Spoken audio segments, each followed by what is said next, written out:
بسم اللہ الرحمن الرحیم۔ السلام علیکم ورحمۃ اللہ وبرکاتہ۔ محترم سامعین، شیخ سعدی رحمۃ اللہ علیہ کا نام کس نے نہیں سنا ہوگا۔ وہ اپنی مشہور حکایتوں کے حوالے سے بہت زیادہ مشہور ہیں۔ عربی، فارسی اور بے شمار زبانوں میں ان کی کتاب کے تراجم ہو چکے ہیں۔ ایک حکایت میں وہ بیان کرتی ہیں کہ عجم کا ایک بادشاہ بہت ظالم تھا۔ وہ اپنی رعایا پر طرح طرح کی سختیاں کرتا تھا اور بے شمار لوگوں کو قید میں ڈال رکھتا تھا۔ ایک دفعہ کیا ہوا کہ اس کے بدن پر ایک ایسا موسی پھوڑا نکل آیا کہ جو کسی طرح ٹھیک ہونے کا نام ہی نہیں لے رہا تھا۔ اس کی تکلیف سے بادشاہ بالکل سوکھ کر کانٹا بن گیا۔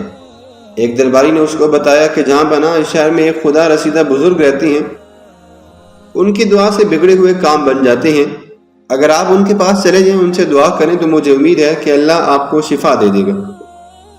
بادشاہ نے ان کو بلا بھیجا اور دعا کے لیے درخواست کی۔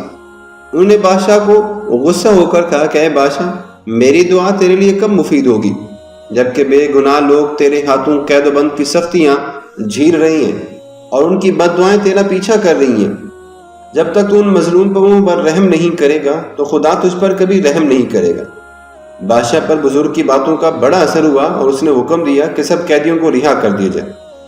جب سب لوگ رہا ہو گئے تو اللہ کے نیک بندے نے بارگاہ الہی میں نہایت عاجزی سے دعا کی کہ الہی، تو نے اس کو نافرمانی میں پکڑا، اب اس نے اطاعت اختیار کر لی ہے تو تو بھی اس پر رحم فرما۔ ابھی ان کی دعا پوری بھی نہیں ہوئی تھی کہ اللہ تبارک و تعالیٰ نے بادشاہ کو شفا دے دی۔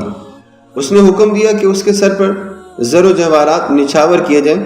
بزرگ نے یہ ساری چیزیں دیکھی تو اسے ٹھوکر مار کر کہا کہ اے بادشاہ، مجھے ان کی بالکل بھی حاجت نہیں ہے۔ ہاں تو پھر ایسے کام دوبارہ مت کرنا، ورنہ یہ جو بیماری ہے یہ دوبارہ لوٹ کر آ جائے گی۔ جب تو ایک بار گرا ہے تو اب قدم جما کے رکھ لے تاکہ دوبارہ تمہارے قدم نہ پھسلیں۔ ز سعدی شروع کی سخن راست، نہر بارے افتادہ برخاست۔ سعدی سے سن لیں یہ سچی بات کہ کوئی گر ہر مرتبہ جو ہے وہ نہیں اٹھایا جاتا۔ تو بادشاہ نے اس بات پر عمل کیا اور ہمیشہ کے لیے وہ صحت مند ہو گیا۔